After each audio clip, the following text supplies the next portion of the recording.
Muy buenas tardes, yo soy María José Rodríguez y les agradecemos muchísimo por acompañarnos en esta sexta emisión de Ciudad Somos. Bueno, como todos los jueves, ahora tenemos un tema candente, un tema Pep, un tema súper importante que ha ido causando, bueno, es un tema coyuntural que ha ido causando mucho debate, sobre todo, bueno, sí, a lo largo de la pandemia, pero en estos últimos días hemos visto que mucha gente ha comenzado a contar su historia sobre el teletrabajo. Hoy vamos, como les decía, hoy vamos a abordar el teletrabajo en el Ecuador y vamos a escuchar algunas voces de la ciudadanía, un testimonio también y, por supuesto, tres importantes criterios desde distintas ramas profesionales. Les queremos recordar que esta es una transmisión simultánea en video a través de las cuentas de Flaxo Radio, de Facebook, YouTube y Twitter, y es una transmisión cruzada en la página de Facebook de Ciudad Somos S. ¿Cómo les va? Qué gusto. Bienvenidos a este sexto espacio, tal como acaba de decir Majo. Estamos muy gustosos de que nos acompañen nuevamente. Tenemos ahora un tema muy importante, muy interesante y que será visto y abordado desde distintos puntos de vista. El tema de hoy, como dijo Majo, es el teletrabajo de Ecuador. Una forma quizás un poco más flexible, por decirlo de alguna manera, de trabajo que se ha fortalecido frente a la emergencia sanitaria. Antes ya se daba, sin embargo, para tratar el tema de hoy nos acompañan tres invitados especiales. Por un lado está Andrés Ceballos, arquitecto y máster en gestión de desarrollo urbano, con una especialidad en gestión del suelo urbano y estrategias de planificación por la Universidad Erasmus de Rotterdam. También tenemos por otro lado a Paola Ayala, quien es psicóloga clínica y nos dará una visión sobre las características particulares en este tema que ha generado, tanto positivas como negativas, el teletrabajo en nuestro país. Y obviamente tenemos aquí a una persona que se encargará de la parte jurídica, darnos un poco estos lineamientos tan importantes que yo sé que muchas personas necesitan. Es Pablo Vaca, doctor en jurisprudencia, es docente y es especialista en varias ramas del derecho, pero la que nos concita hoy es la laboral. Bienvenidos a los tres, es un gusto tenerlos en este espacio. Ya iremos conversando con cada uno de ustedes. Ahora, antes de abordar el tema, quisiéramos ver un pequeño Vox Populi que nos ayudó a hacer nuestro amigo reportero Martín, quien se acercó a algunas personas en la calle a consultarles qué opinan sobre el teletrabajo. Algunas visiones positivas, otras negativas, quizás unos puntos de vista que no todos compartimos o que quizás sí. Veamos a continuación lo que nos dijeron. ¿Qué tal, gente de Ciudad Somos? Estamos hoy en la avenida de las Naciones Unidas, en el Boulevard. Vamos a averiguar el día de hoy qué es lo que opina la gente acerca del teletrabajo. Vamos a ver si es bueno o malo, cuál es su opinión. Ya lo vamos a ver. Bueno, cuéntanos cuál es tu opinión acerca del teletrabajo. Bueno, en mi opinión estoy experimentando el teletrabajo. La verdad que con esto de la pandemia nos cogió súper fuerte, es súper complicado, se trabaja más tiempo, estamos bajo más presión porque tenemos que cumplir metas, ya no horarios sino metas.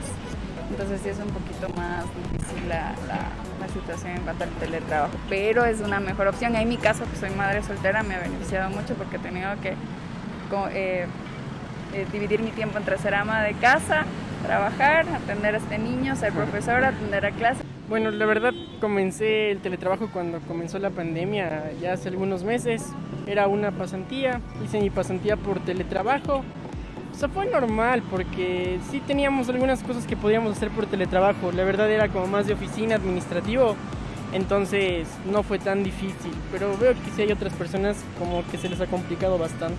Bueno, no practico el teletrabajo porque mi trabajo no me lo permite. Pero bueno, opino que es una opción buena para un poco mantener el control de los contagios. Al menos, o sea, las personas que son netamente administrativas y que pueden realizar su labor desde la casa, pues sí me parece una ayuda súper buena para ellos. Bueno, por ahora pienso que ya están llamando a trabajar, pero por medios igual de la televisión. Hay ciertos sectores que han preferido dejarles en casa trabajando. Hubo un cierto caso de una persona que yo conocí que no querían que vuelva al trabajo porque a raíz de eso no pagaban muchas cosas ellos y le explotaron de hecho a la persona esta. no me parece justo el teletrabajo porque no están cumpliendo con todas las de ley. Positivo porque ahorita en la situación que estamos en todos los países, no solo en el Ecuador, es una oportunidad para que uno continúe su día a día, su rutina, pero protegiéndose a través del teletrabajo. Igual es la misma función, depende de lo que vas a trabajar. Y bueno, y ahora se maneja, o siempre se ha manejado las transferencias y todo eso en cuanto al pago. Hola, ¿qué tal? Buenas tardes. Cuéntenos, Buenas tardes. ¿cuál es su opinión acerca del teletrabajo? ¿Positivo, negativo? ¿Cómo le ve? Bueno, de momento lo que estamos viviendo yo veo positivo, porque tenemos que analizar que hay cientos de miles de gente que se quedaron desempleados. Entonces el teletrabajo obviamente es una ayuda que estamos teniendo ahorita. Lamentablemente la gente no puede toda, porque no es tan accesible la tecnología.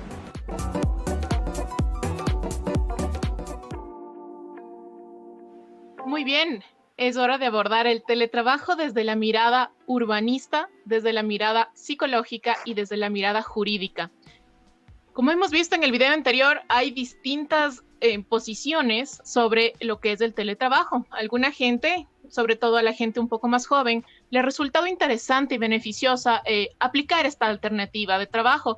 También hay gente a la que realmente se le ha complicado y le ha creado algunos conflictos.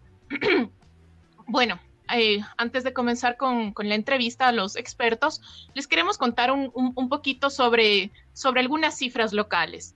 Evidentemente, el coronavirus disparó el teletrabajo a nivel mundial y un poco para continuar con la reactivación económica, se la tomó como una alternativa muy válida y realmente se la está aplicando, como les decía, a nivel mundial como casi una alternativa fundamental para mantener a flote de algún modo la economía a nivel mundial. En el país, el Ministerio del Trabajo, desde marzo a octubre, muestra que las cifras de teletrabajo emergente hasta mediados del mes anterior fueron aproximadamente 440.584 personas, tanto del sector privado como del sector público, que actualmente se encuentran en teletrabajo. De esta cifra global, alrededor del 65% de personas pertenecen al sector público. Vamos a continuación a desarrollar con nuestros invitados, con nuestros expertos, este tema y le vamos a dar la bienvenida a Andrés Ceballos, urbanista, como Ale ya lo había presentado, arquitecto y con una maestría en la Universidad de Rotterdam. Le queremos preguntar cómo considera, si realmente o tú consideras que el teletrabajo fue una solución para reactivar la economía y evitar este riesgo del contagio en las ciudades, específicamente en la ciudad de Quito, y cómo estas dinámicas han ido afectando a Quito desde la perspectiva urbana. Andrés. Muchas gracias, María José y Alejandra. ¿Sí me escuchan tal vez ahí? Sí, perfecto, sí. Chévere, gracias por la pregunta. Bueno, yo creo que la respuesta es muy compleja y creo que es una respuesta muy relativa, porque la ciudad de Quito es un territorio muy diverso, muy caracterizado por distintos tipos de tejidos sociales, distintas condiciones económicas y clases, y yo creo que cada barrio, cada sector lo vivió de distinta forma esta cuestión del teletrabajo. Es decir, que la gran masa trabajadora, ¿no?, que tiene la opción de poder hacer el trabajo desde su casa por el tipo de trabajo que tiene, posiblemente encontró ciertos alivios, ciertas ventajas que creo que explican muchísimo los comentarios de las entrevistas que se hicieron, pero sin duda hay otros sectores de la población que no han tenido esa misma opción, es decir, aquellos trabajadores que dependen muchísimo, por ejemplo, del tránsito de personas en el espacio público, y eso significa que hay un gran volumen de trabajadores, hay un gran movimiento económico que no está ocurriendo y no estuvo ocurriendo en el espacio público, bueno, ahora un poco más, ¿no? Y eso creo que habla muchísimo de cómo es nuestra Latinoamérica, de cómo es nuestro país y nuestra ciudad. Hace algunos meses elaboramos en la Universidad Central un mapa un poco que revelaba cómo si nosotros clasificábamos en dónde están viviendo las personas en función de su empleo, de su tipo de trabajo, era prácticamente una ciudad muy polarizada, ¿no? Periferias de trabajadores que un poco dependían de moverse, y otros que se pueden considerar trabajos científicos, intelectuales, que estaban concentrados en la zona mejor servida de la ciudad. Entonces yo creo que lo que ha hecho esta situación del teletrabajo es revelar algunos aspectos interesantes sobre la ciudad. Primero, yo creería que está de relieve muchas diferencias, desigualdades y problemas que están escondidos o que no son muy visibles cuando no estamos en esta situación. Es decir, no todos tienen el lujo de trabajar desde la casa. Lo otro, creería yo, es que la misma ciudad, la misma arquitectura, la misma vivienda no siempre está preparada para estas circunstancias. Yo no solo lo diría como arquitecto, sino más bien como docente. En la Facultad de Arquitectura hemos podido ver un poco las diferencias que hay entre nuestros propios alumnos, ¿no? Es decir, a veces en la misma casa, en el mismo hogar, el cuartito se convierte en oficina de uno, en aula de clases del hermano de la escuela, aula de clases por la tarde del hermano universitario. Entonces, las condiciones que tienen las viviendas en los distintos sitios, en los distintos tejidos sociales de la ciudad, también pueden haber derivado en estas percepciones distintas, ¿no?, que nos mostraron estas personas que fueron entrevistadas. Entonces, yo creo que siempre va a ser una cuestión relativa. Pero en el aspecto, digamos, ya de la movilidad de la ciudad, ahí yo creo que ha habido ciertos beneficios, porque se demuestra que no necesariamente todo el mundo tiene que transportarse al sitio de trabajo. El problema a resolver sería cómo este comercio que se ha articulado en la vía pública o no necesariamente en el espacio público, ¿no?, pero que depende un poco del tránsito, de la movilidad, de estos centros financieros de la ciudad que articulan un montón de actividades terciarias, económicas, que dependen de eso, prácticamente se paralizaron. Es decir, nuestras ciudades funcionaron y se configuraron, especialmente Quito, en base a que todo mundo se distribuye todos los días hacia sus sitios de trabajo en distintas ramas. Yo creo que ha habido ese cambio y nos está planteando nuevos retos y revelando muchos problemas, pero también oportunidades, ¿no?, de cómo llevar de hoy en adelante la dinámica de la ciudad y la gestión de la ciudad. Muchísimas gracias, Andrés. Así es, estamos frente a varios retos nuevos y dentro de eso también viene una cuestión más bien de normativa, por eso ahora queremos hacerle una consulta más bien general a Pablo Vaca. Ahora que nos estamos adaptando, digamos, a la nueva normalidad, varios expertos señalan que el teletrabajo a distancia y particularmente, bueno, el trabajo a distancia y particularmente el teletrabajo llegó para quedarse sin duda.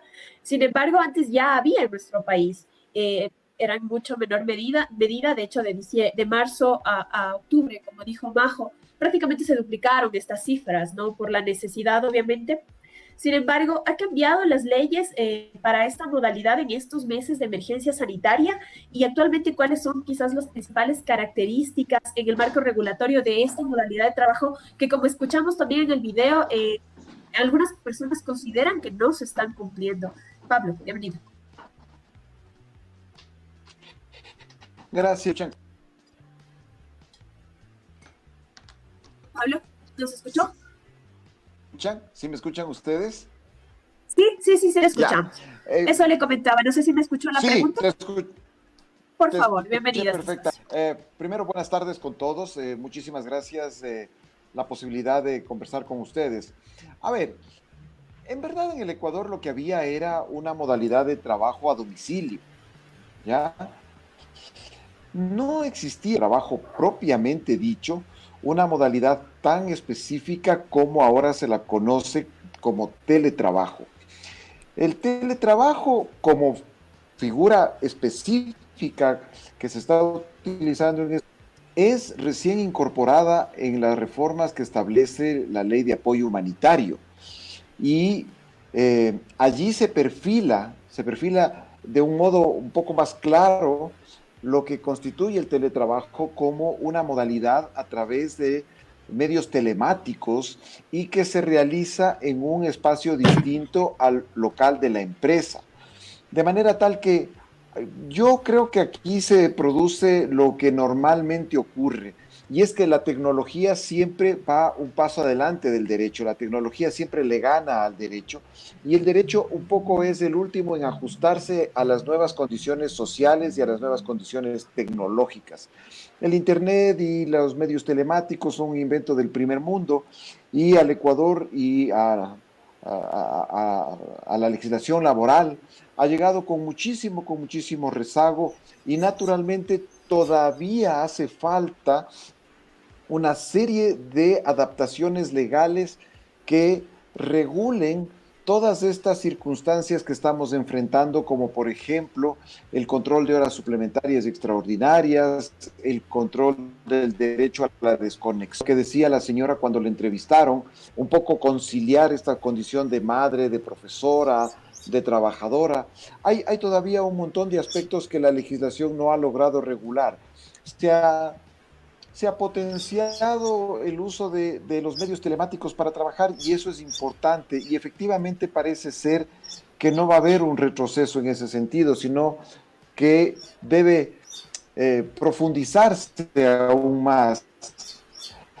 Pero naturalmente esa requerirá que aún se sigan podando determinados aspectos que no están del todo definidos.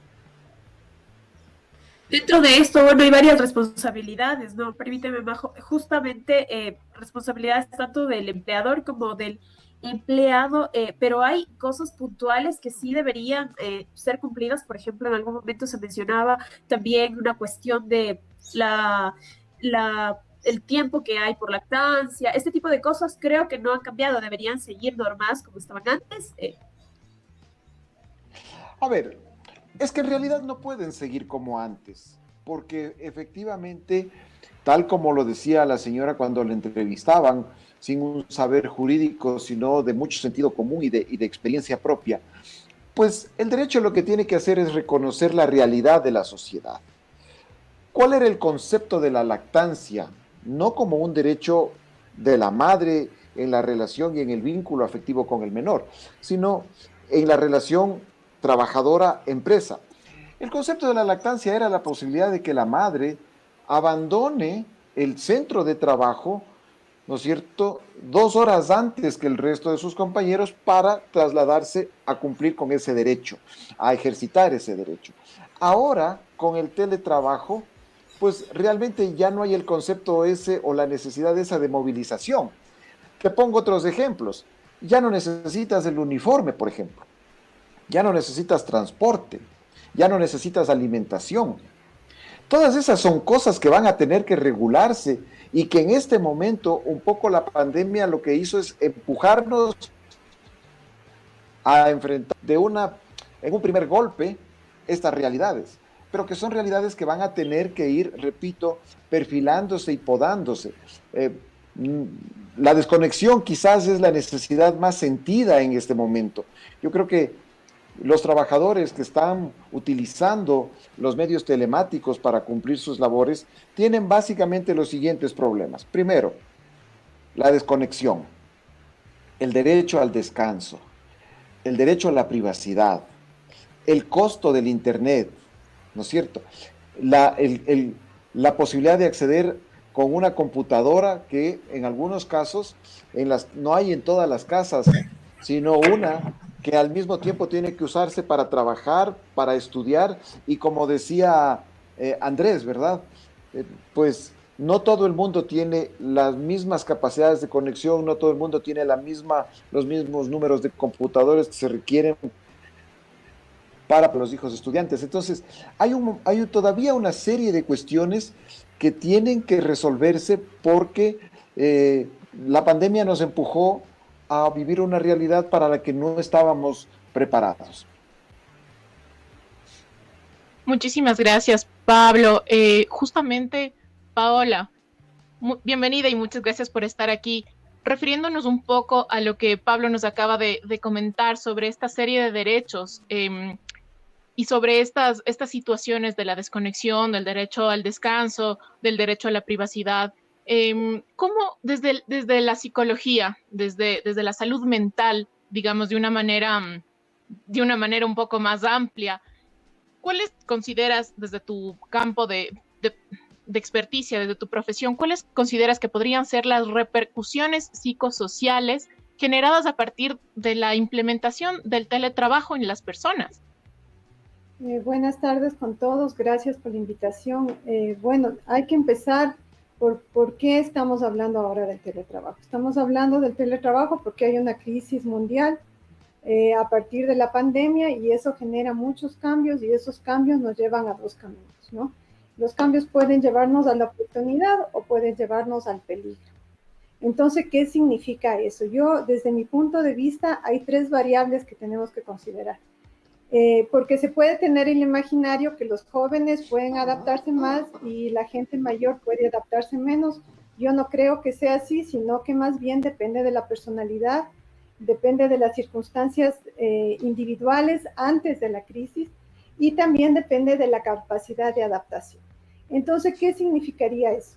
Si la personalidad, las características de una persona son la rigidez, la inflexibilidad, tal vez un carácter demasiado duro, va a tener más problemas de adaptación a un cambio como el teletrabajo. Si la persona es más optimista, está más flexible al cambio y en su vida, a través de su vida antes de la crisis, ha buscado más opciones de transformación que quedarse en lo rutinario, va a tener más posibilidades de encontrar caminos. Hay que considerar otras variables que ya se ha mencionado, que es cómo es mi lugar, en mis circunstancias personales, qué pasa en mi hogar. Entonces, si yo tengo problemas preexistentes, por ejemplo, tengo problemas con alguno de los miembros de la familia, tengo situaciones no resueltas en mi hogar con mis hijos, con el esposo, con la esposa, eso va a generar un clima que no va a permitir que el teletrabajo sea una opción tranquila, porque hay personas que huyendo de la casa, la zona de escape era el trabajo y un ambiente diferente con personas diferentes que me permitía laborar mejor. Pero ¿qué sucede si en la casa está el caos y en la casa se tiene que trabajar? También se tiene que ver si el lugar donde yo estoy trabajando es adecuado. Si yo no tengo un espacio de privacidad, si yo tengo que compartir mi espacio mientras mis hijos estudian o mi esposo y mi esposo trabajan, entonces estamos en una situación que genera más problemas. Hay estudios que se sabe que en este tiempo de pandemia y de confinamiento ha habido más propensión a la violencia familiar, y esto precisamente es por el nivel de estrés que causa el adaptarse a esos procesos tanto de aislamiento como a esos cambios que nos exige la pandemia de tipo sanitario, desde usar la mascarilla hasta tener muchas restricciones sociales.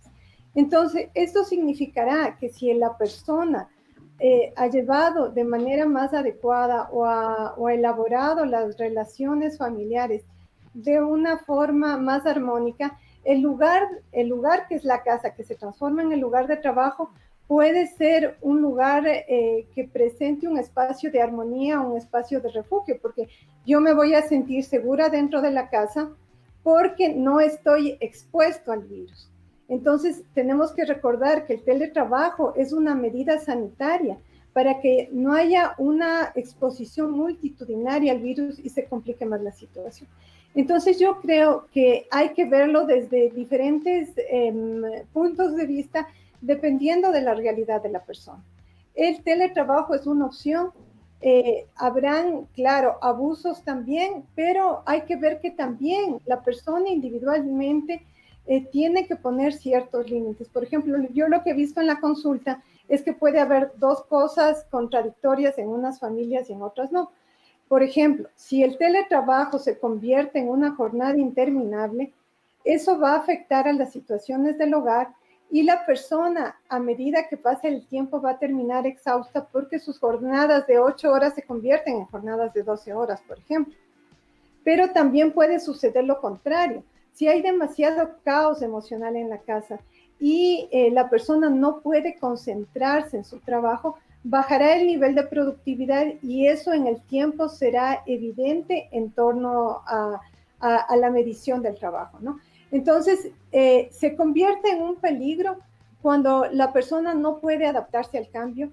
Esto generará, y se ha visto en estos meses en el consultorio, procesos de somatización, cuadros de depresivos, cuadros ansiosos, problemas familiares que se ahondan aún más. Pero la otra cara de la moneda es que el teletrabajo también permite que ya no haya el tiempo muerto de transportarse de la casa al trabajo y ese era un tiempo perdido y ahora ese es un tiempo de compartir en familia.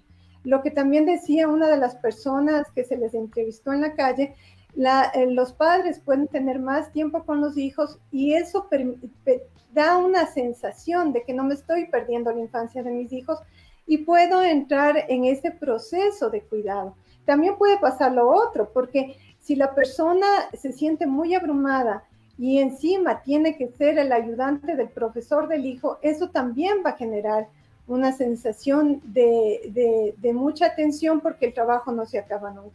Entonces yo creo que se tiene que analizar este tema, sí, en un ámbito global, pero también en un ámbito personal que nos permita ver cómo cada individuo va resolviendo una situación que puede ser una oportunidad, pero también se puede transformar en un peligro.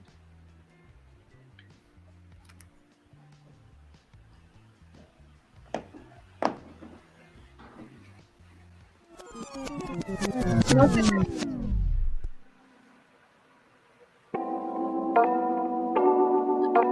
¿Eres ahí? No sé si me escuchan. Ahí sí. Ya. Eso les quería comentar, tal como nos dijo nuestra invitada. Estos puntos de vista, quizás los que escuchamos, vienen a ser más bien un reflejo de una cuestión psicológica que cada uno vive en su mundo, ¿no? Cada uno lo analiza desde su espacio, desde su entorno. Tenemos ahorita una experiencia particular que quisiéramos que escuchen. Esta quizás refleja un poco más la parte negativa, que sabemos que no todos lo viven.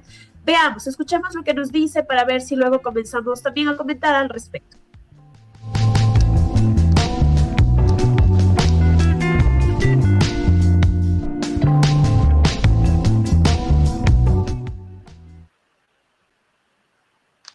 Muy buenas tardes a todas las personas que sintonizan este importante programa.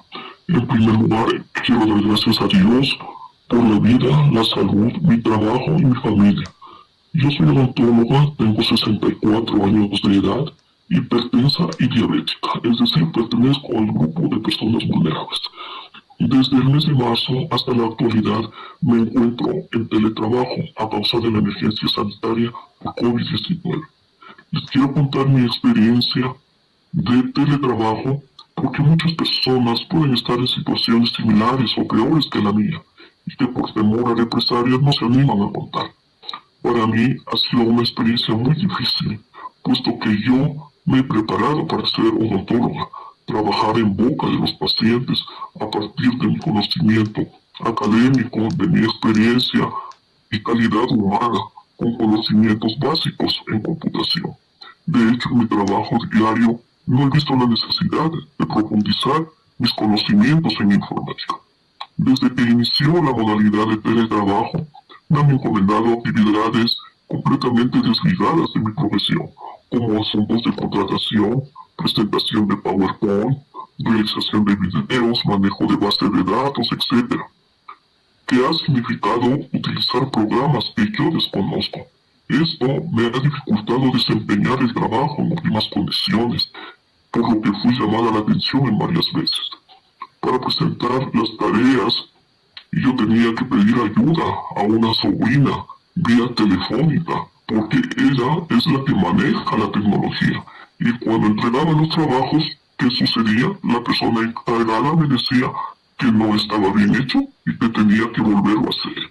Esta situación a mí me causó muchísima angustia, ansiedad y depresión, que sumada a la condición de pandemia y confinamiento, me llevó a tener altos niveles de estrés que repercutió en mi salud física y mental, al punto de tener que asistir a una consulta psicológica y luego fue remitida a la psiquiatría.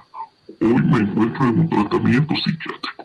Desde el mes de marzo he estado yo sometida a esta fuerte presión y no puedo considerar renunciar porque me falta apenas un año para jubilar. Quizá para los jóvenes el teletrabajo sea conveniente porque manejan la tecnología, pero no hacia las personas que, como en mi caso y en mi edad, no tenemos estos conocimientos.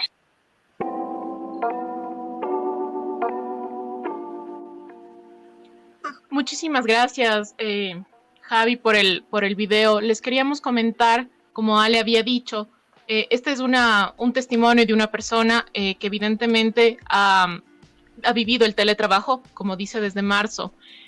Paola, nos interesa mucho analizar lo que nos cuenta esta persona desde... No solamente son... ¿Perdón? Te decías lo que... No te escuché una parte. Te repito, justamente lo que acabamos de escuchar es el testimonio de una persona que ha tenido su experiencia de teletrabajo desde marzo, evidentemente por su condición de vulnerabilidad, como nos decía.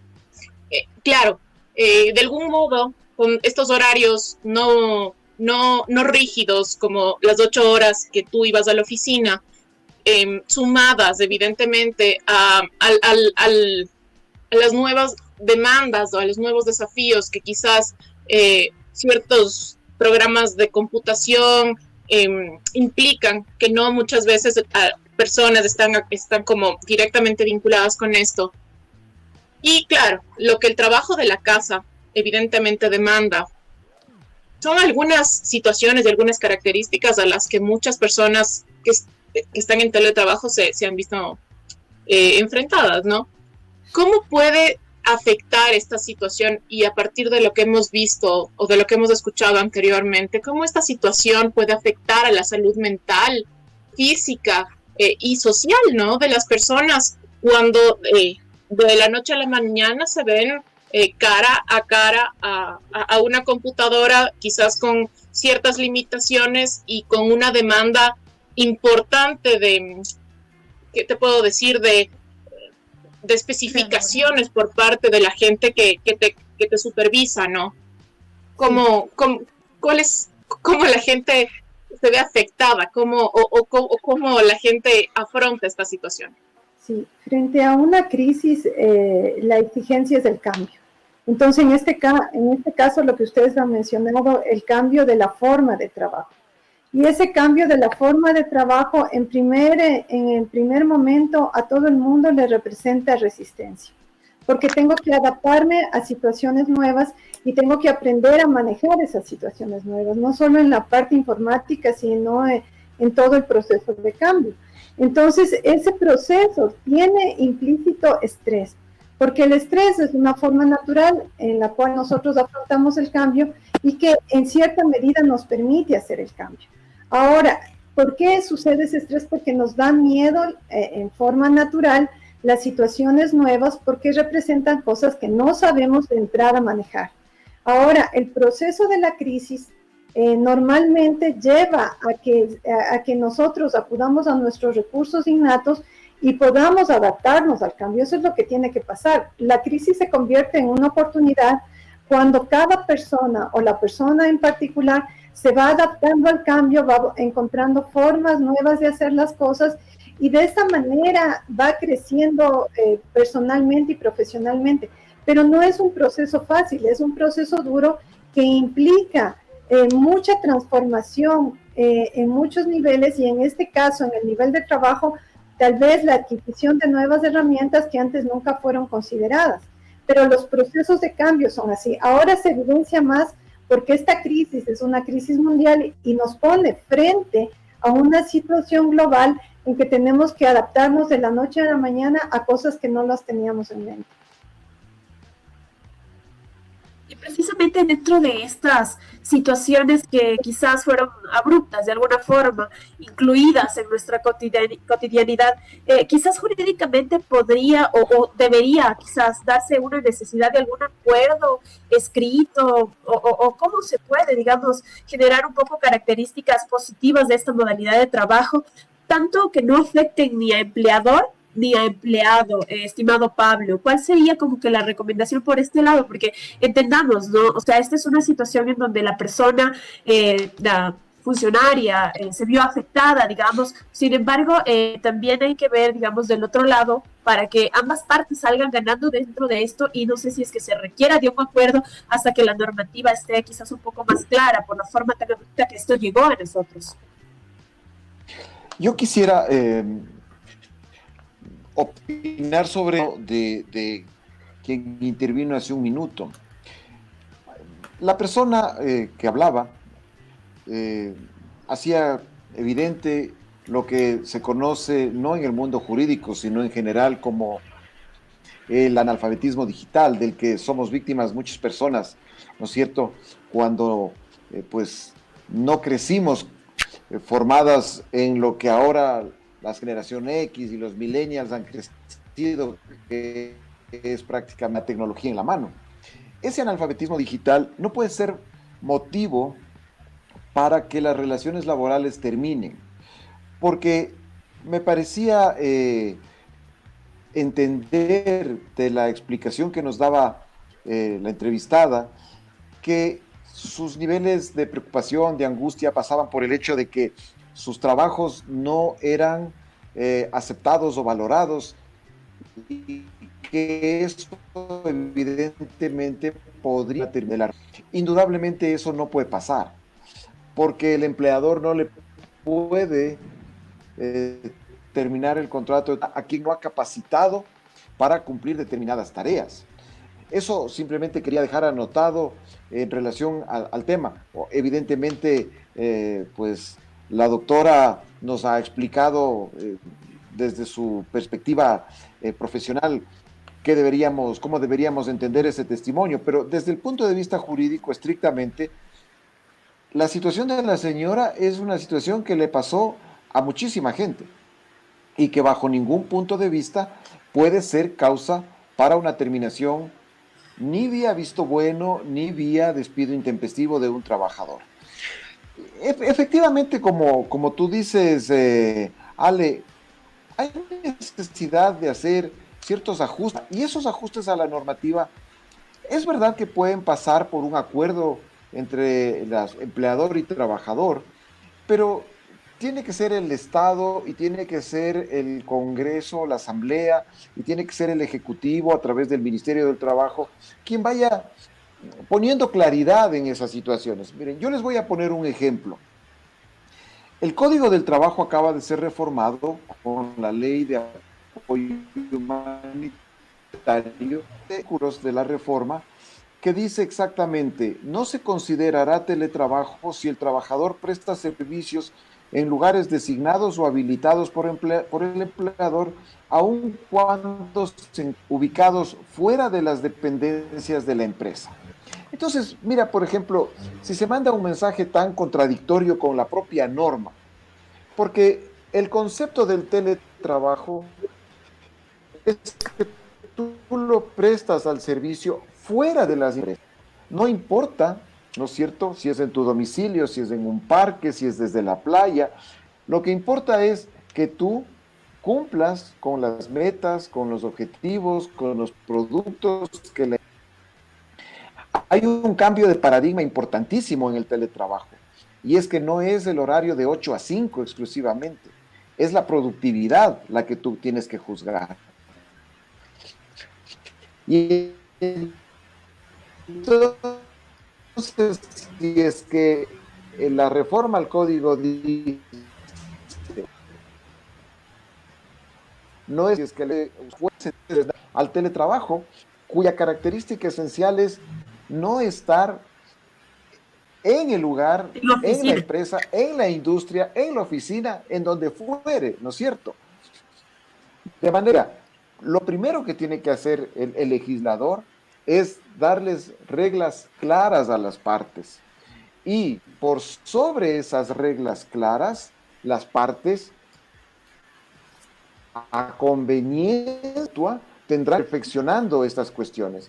Pero yo soy muy escéptico de los famosos convenios en los cuales la relación no es equitativa. Hemos visto cómo se ha perdido 500,000 de empleos, hemos visto cómo el Seguro Social ha reportado 300,000 desafiliaciones. Entonces, me parece que si bien es verdad hay que mirar ambas caras, porque las empresas y los negocios y las industrias también tienen unos requerimientos, me parece a mí que el nivel de protección no está dado por el acuerdo al que lleguemos, está dado por la mano del Ejecutivo, la mano de la autoridad de control, para establecer reglas mínimas sobre las cuales se trabaje. Muchísimas gracias, Pablo. Les recordamos que esta tarde estamos abordando el tema del teletrabajo en Ecuador con Andrés Ceballos, que es arquitecto y urbanista, Paola Ayala, que es psicóloga clínica, y Pablo Vaca, especialista en derecho laboral. Andrés, desde la perspectiva urbana, ¿cuáles serían las externalidades económicas derivadas de la falta de, como hablábamos hace un minuto, de oficinistas, por ejemplo, usando el espacio público, yendo a las oficinas, moviéndose por la calle, por el parque, por la plaza, y incluso no yendo a almorzar, no yendo a comprar quizás cosas que en la farmacia cuando sales de la oficina? ¿Cómo afecta, digamos, que la gente esté en teletrabajo, es decir, que no utilice la ciudad en términos económicos? ¿Cuáles serían estas externalidades urbanas derivadas del teletrabajo, Andrés? Gracias. Sí, creo que en efecto el efecto más importante que podemos ver es que a la larga se revela cómo, de hecho, nuestras ciudades se configuraron para funcionar en base a los desplazamientos, ¿no?, de trabajo. Es un tipo de ciudades que ya está en esta etapa, podemos llamarla comercial, y eso también revela cómo está estructurada la esencia, la estructura económica de nuestro medio. Y sin duda ya no se ve la necesidad, por ejemplo, que cumplen los roles de la aglomeración económica en las ciudades, las ventajas de la aglomeración económica entre empresas, entre negocios, que les convenía estar juntos, ¿no? Entonces, de alguna manera el teletrabajo lo que determina es que esa proximidad, esa necesidad de aglomeración, de generar ejes de corredores de comercio terciario, ya no existe. Ya no existe en la medida en que no es necesario estar ubicados físicamente en el mismo sitio. Entonces, esto creo que es muy interesante porque puede revelar un cambio de paradigma en cómo la forma de la ciudad, especialmente en esta época, puede estar ya determinada por otros factores. Yo creo que inclusive las preferencias del mismo mercado inmobiliario relacionado a la compra de vivienda, a la compra de bienes inmuebles para oficinas han cambiado. Mucha gente, si es que pudiera vivir lejos de las aglomeraciones urbanas, pero que tenga la garantía de una buena conexión a internet, de acceso a, por ejemplo, a servicios de salud, amenidades, viviría fuera de las ciudades, porque ya no serían un factor que garantiza, por ejemplo, el acceso al trabajo. Esto implica que, por ejemplo, la lectura que teníamos de una ciudad conformada por esto en una pandemia antigua, como por ejemplo la de la gripe española, no es la misma que puede haber ocurrido en este momento, cuando ya tenemos esta tecnología, esta posibilidad de conectarnos. Entonces es como que existiera otra ciudad, una ciudad virtual, una ciudad que existe en otro, no sé si cabe el término, un universo paralelo, ¿no? Y hay algunas cosas que se han revelado. Es muy interesante seguir y acompañar lo que está pasando también a nivel de barrio, a la escala local, porque de alguna forma, en los momentos más graves de esta crisis sanitaria, se vieron algunas estrategias en la ciudad de Quito, sobre todo con el tema del abastecimiento. Hubo casos en que algunos barrios periféricos, donde por ejemplo algunas familias de de bajos recursos tenían estas necesidades, no podían ir a trabajar en los mercados, no podían estar ahí en las plazas vendiendo sus productos por comercio ambulante, tuvieron la necesidad de apoyarse en sus redes, digamos, locales, barriales, comunitarias, que les favorecían de alguna forma dándoles alimento, dándoles refugio, alguna cosa. Eso de ninguna manera sustituye el trabajo de la gente, ¿no? Pero se vio lo importante que es fortalecer también a esa escala local. En otros países de las ciudades, por ejemplo, para este confinamiento limitaban la circulación de la gente, no de forma total, sino que establecían como perímetros en los barrios. Es decir, que el espacio para sociabilizar, para encontrarse con los otros, con el vecino, se limitaba a una unidad de la que podemos llamar en nuestra escala como los barrios, ¿no?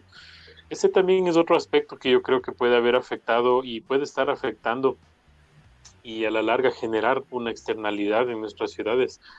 El hecho de que ya no necesariamente tenemos los espacios públicos principales de la ciudad, jerárquicos, para el encuentro, para el disfrute, para el intercambio de ideas. Lo que sí es importante es que, de todos modos, lo que hemos visto en estos meses es que el espacio público como escenario de protesta social todavía sigue ahí.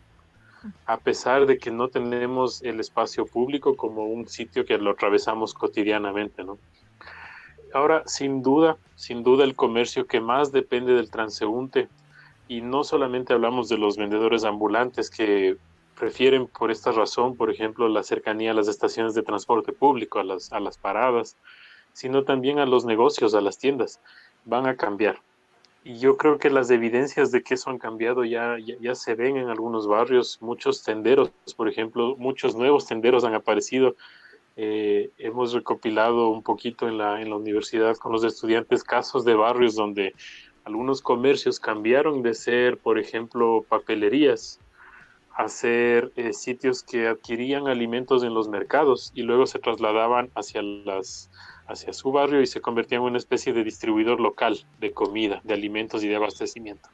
Entonces yo creo que es al mismo tiempo que preocupa lo que puede pasar, también hay como que luces de esperanza de una nueva estructuración del comercio, de la economía, y a la larga eso también va a tener un impacto en cómo percibimos la ciudad.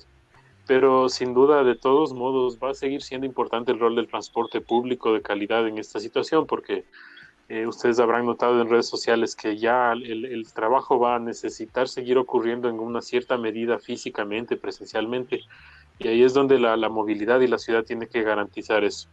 Esto también es una cuestión que ya no puede salir de los bolsillos de las personas, de los trabajadores, sino que al convertirse en un problema que afecta a empresas, que afecta a trabajadores, que afecta a estudiantes, va a tener que ser gestionado desde el poder público, ya sea municipal, ya sea gubernamental. Entonces yo resumiría en esos aspectos que tienen que ver con la movilidad, la cohesión social barrial y el cambio en los giros comerciales, ¿no? En la estructura comercial de menor escala que va a ir ocurriendo lentamente si es que esta situación persiste. Muchísimas gracias, Andrés. Un poco vinculando con el asunto de las transformaciones y de todos los cambios que a nivel general la gente ha tenido, todos hemos tenido que vivir por esta pandemia y por todas las implicaciones abruptas y cambios radicales que hemos tenido que experimentar en nuestras propias vidas. Paola, como la última pregunta, Paola tiene que escaparse muy brevemente y te queremos hacer una última pregunta, Paola. Si bien hemos hablado desde la perspectiva psicológica, personal, como decía, de estos cambios abruptos que nos han tocado vivir a causa de COVID-19, ¿qué es lo que pasa a nivel familiar? ¿Cómo se transforman estas relaciones a nivel familiar? Decías por una parte quizás del tema de la violencia, pero ¿qué pasa con los niños? ¿Qué pasa con las personas adultas mayores? ¿Qué pasa cuando convives, por ejemplo, con muchas personas en una misma casa o cuando estás completamente solo? ¿O qué pasa en términos familiares en esta situación? Sí, nuevamente tenemos que remitirnos a los mecanismos de afrontamiento de cada persona. Les digo esto porque hay diferentes formas en cómo la misma situación puede ser afrontada por diversas personas. Entonces, en el proceso de confinamiento pueden pasar varias cosas en las familias. Pueden aparecer crisis nuevas debido a la tensión que genera la pandemia y todos los cambios que está generando a nivel individual y familiar, como también puede aparecer escenarios de encuentro, escenarios afectivos, escenarios de contención que antes no existían. El mismo involucramiento que se está generando frente a las situaciones cambiantes, porque las situaciones cambiantes son de adultos, de niños y adolescentes. Puede presentarnos estos dos escenarios de caos y escenarios de mayor afectividad y de mayor encuentro. Yo creo que es muy importante ver cómo estamos tratando cada uno de adaptarnos, porque en el caso de la soledad es lo mismo. Hay personas en las cuales los procesos de confinamiento les ha llevado a momentos de real desesperación y de buscar incluso irse a vivir con alguien o ampliar la familia o encontrar algún método para generar estos encuentros afectivos. Pero hay otras personas que se han adaptado a los procesos no solo de distanciamiento, sino de confinamiento. y han aprovechado esos espacios para generar recursos nuevos. Hay personas que, por ejemplo, el mismo confinamiento les ha llevado a procesos de transformación, no solo de la forma de trabajo, sino también de las maneras en cómo abordan las relaciones y las maneras en las que generan o actualizan situaciones culturales o de aprendizaje que estaban descuidadas. Entonces yo creo que es muy importante ver que los procesos familiares en este mismo momento están en transformación. Una evaluación es una evaluación del momento, pero no podemos ver qué pasará en los siguientes meses porque la crisis no se ha resuelto. La crisis está en pleno movimiento y estamos todo el tiempo adaptándonos a nuevas situaciones. Entonces, la cuestión que yo les diría para terminar y despedirme es que veamos cada uno cómo nos estamos adaptando a las nuevas condiciones, cómo estamos superando las crisis que han surgido en torno a esta crisis generalizada, cómo están nuestros procesos emocionales y afectivos, si es que nos estamos adaptando y estamos encontrando formas de sobrellevar, estamos por un camino de salud mental. Pero si al momento, después de tantos meses, sentimos que estamos en procesos psicosomáticos o estamos teniendo cambios emocionales muy fuertes, tal vez es el momento de buscar contención en la familia o ayuda especializada. Ya un panorama más amplio de esto lo tendremos conforme se vayan encontrando como caminos más reales de adaptación. Yo creo que como sociedad estamos en esa búsqueda, pero todavía no la hemos encontrado. Les agradezco a todos, les agradezco a las personas que han participado, a las personas que nos escuchan, y espero que los criterios nos permitan mayores reflexiones. Muchas gracias por la invitación. Yo me despido. Gracias. Gracias, Paola. Gracias, Paola. Bueno, Paola tuvo que despedirse en este momento justo de nosotros por una actividad particular.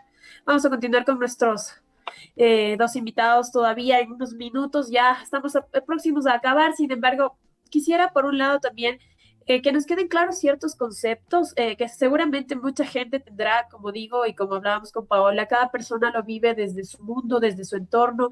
Para cada persona se le puede hacer difícil, fácil, útil, bonito, feo, digamos, lo que está viviendo dentro de lo que está viviendo en su entorno para lo que tiene que ver con teletrabajo. Pero el teletrabajo puede revestirse de diferentes formas y quizás eso de una u otra manera puede, no sé, generar alternativas para cada caso particular. Estimado Pablo, quizás nos pueden dejar un poco claros estos conceptos que de una u otra manera pueden ayudar a entender lo que se está viviendo desde el teletrabajo. Sí, a ver, la reforma al Código del Trabajo ha establecido 4 modalidades que puede tener. La modalidad dice que es la modalidad de autónomos, o sea, aquellas personas que lo ejecutan en su propio domicilio o en algún lugar escogido por ellos para brindar el servicio. Una oficina, un local comercial, ¿no es cierto? Unos trabajadores móviles, que serían aquellos que no tienen un lugar de trabajo establecido y cuyas herramientas primordiales son la informática y los móviles. Unos trabajadores parciales, que serían aquellos que trabajarían 1, 2, 3 jornadas a la semana y el resto del tiempo en la oficina. Y unos trabajadores ocasionales, que son aquellos que realizan actividades circunstanciales o en periodos de convenidos. Quiero darte una opinión. Es absurda esa clasificación. Porque el teletrabajo siempre va a ser fuera del local. Y no importa si es en una oficina, si es en un local comercial, si es en la banca de un parque, si es a la orilla del mar. Lo que importa es que tú tienes un elemento fundamental que intermedia al trabajador de la empresa, y es la tecnología. No tendría sentido, no tiene sentido que la ley diga que el trabajador es autónomo porque lo hace en una pequeña oficina o en un pequeño local de un río o a la orilla del mar. No tiene sentido ese tipo de clasificaciones.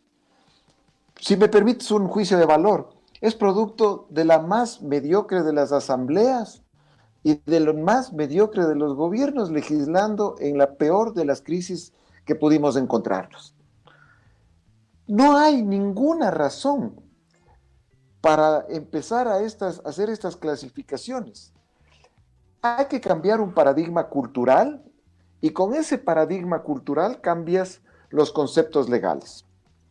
El teletrabajo puede ejecutarse en cualquier lugar, en cualquier condición, y lo único que debe garantizarse son, primero, la empresa reciba los productos, ¿no es cierto?, por los cuales paga, ¿no es cierto?, cumpla con las obligaciones laborales, económicas y sociales que tiene que cumplir, y que el trabajador, por su parte, tenga cubiertas sus prestaciones y que se le respeten sus derechos económicos, sociales, morales, personales.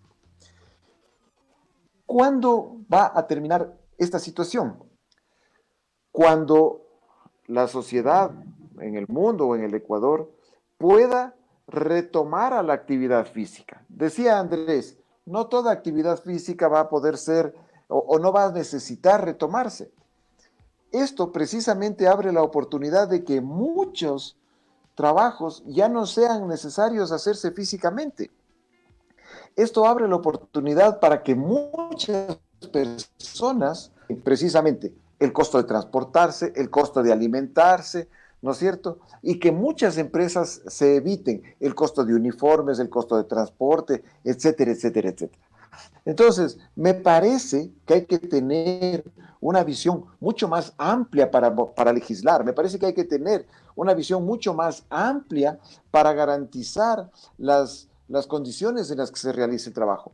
Porque tú puedes dictar las mejores normas, pero si tu trabajo que no responde a los intereses de los trabajadores, si tú tienes un Ministerio del Trabajo que no responde a los intereses de los empleadores, si tú tienes un Ministerio de Trabajo incapaz de controlar las condiciones laborales, puede haber la mejor ley del mundo, que ninguno de los dos estará satisfecho. Muchísimas gracias, Pablo. Majo, no sé si tienes algo más o podemos ir ya con la agenda. Por supuesto, la última cuestión para Andrés. ¿Consideras, Andrés, que, bueno, inicialmente se decía que salir al espacio público era el peligro, ¿no? Ahora un poco se evidencia que la mayor tasa de contagios es en el ámbito privado, en la casa, por distintas razones, porque nos quitamos la mascarilla, en fin. ¿Tú crees que nos estamos enfrentando a una nueva configuración del espacio público, de lo urbano, a partir de este empujón que nos hizo el COVID-19, tanto en el teletrabajo como en todas las otras actividades, la teleeducación, todas estas actividades mediadas por la tecnología? ¿Crees que estamos como abocados a este cambio de estructura en términos urbanos? Sí, yo creo que en efecto, por lo menos ahora sí se puede sentir una percepción variable de lo que es el espacio urbano, ¿no? En realidad, yo creo que el espacio urbano agrupa distintas esferas de la actividad humana, como son la privada, la íntima, la pública, la comunitaria. Entonces, no todo es público y privado, ¿no? Pero yo creo que todo eso está transformándose, porque el hecho, por ejemplo, de tener una pantalla de la televisión donde uno puede tener reuniones con el jefe en la propia casa mientras los hijos están al lado, la familia está al lado, yo creo que internamente va transformando nuestras propias nociones, ¿no?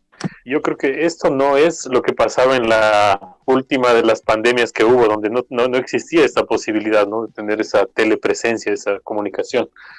Y otra cosa que yo creo que es importante en ese sentido es que uno de los cambios que pueden estar ocurriendo por debajo posiblemente sea algo que esté en el ámbito de la psicología social. Y yo creo que no estamos muy preparados nosotros ahora como seres humanos para entender nuestras ciudades en esta situación, pero yo creo que ya ha ido cambiando un poco. Parece que hay una sensación de estar afuera a veces y que todo es normal. Hay sitios donde ya ni siquiera usan mascarilla.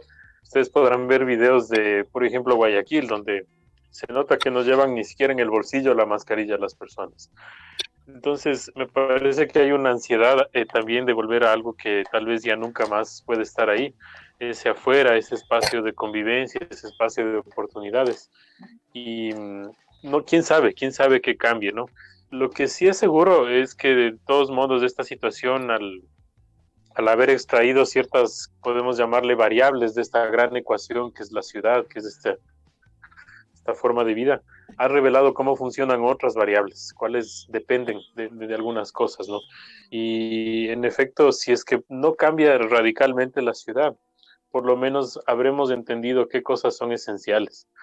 Y yo creo que por lo menos deberíamos comenzar a repensar cómo debería ser este futuro en el que los gastos inútiles que tenemos con fondos públicos en infraestructuras urbanas que están al servicio de un modelo que ya no tiene sentido a la ciudad, en lugar de tener barrios con mejor calidad de espacio. Creo que eso es una de las cosas que nos estamos dando cuenta, ¿no? Qué importante es, por ejemplo, poder salir a tomar aire ahora, poder salir a socializar.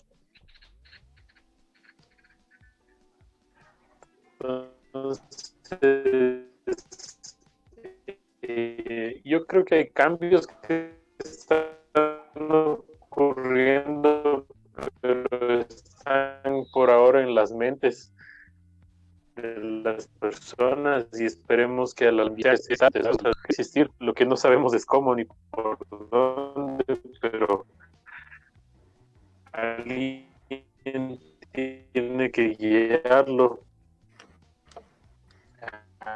Alguien tiene que gestionarlo.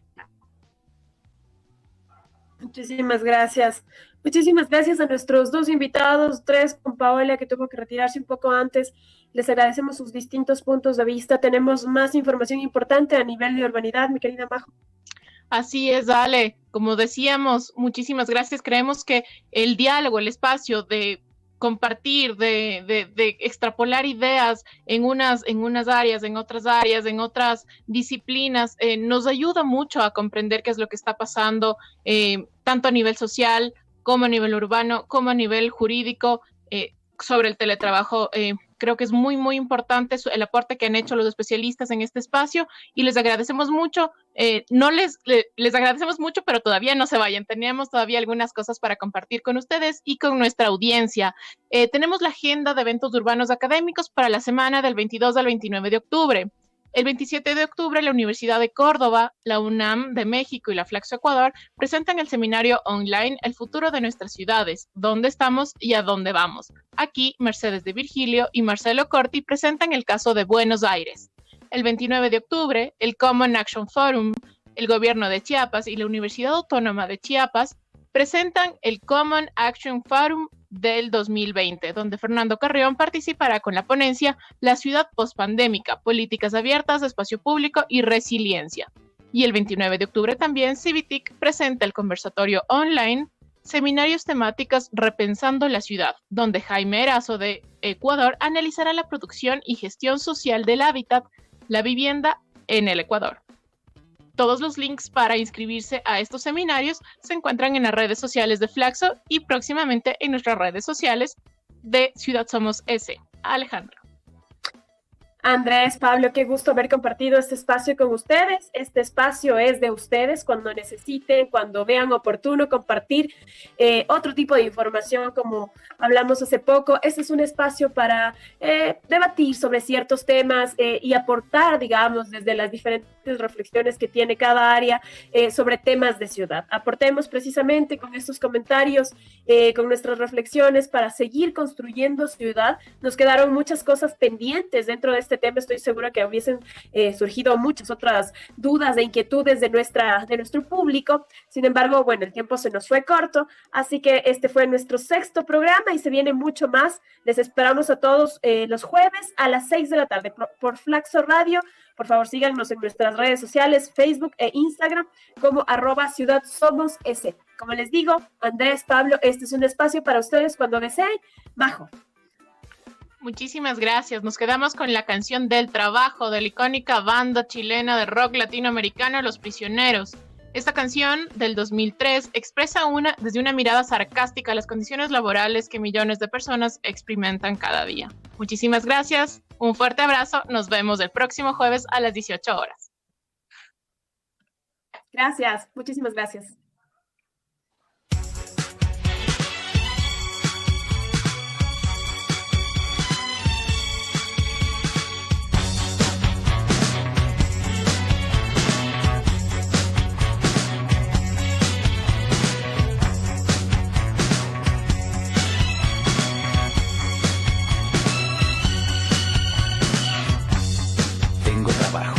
Y me da lata.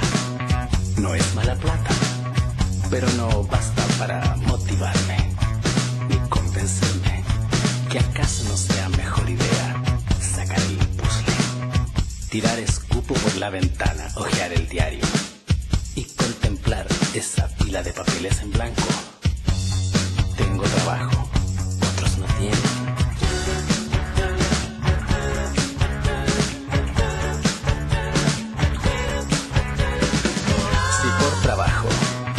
Tuviera acceso a recortar oscuros presupuestos o a aceitar suavemente la mano que me acaricia, pues nada de eso, no creo, nada. Me haría laborar con ganas o siquiera sonreír al espejo cuando me afeito cada mañana. Pero estoy dispuesto a mis 9 horas diarias de sacar la vuelta. Hey.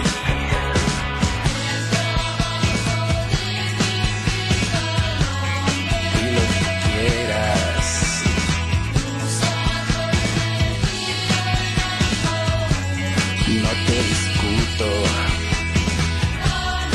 Mata la vida con el sudor de tu frente, de tu frente.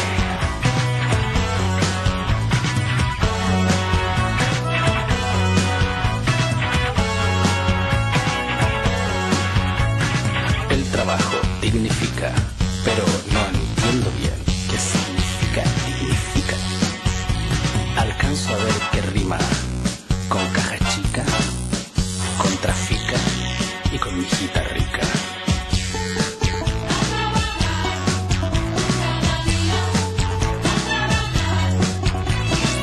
Perdiendo el tiempo, soy feliz. Sacando la vuelta, yo soy así. A mis 9 horas diarias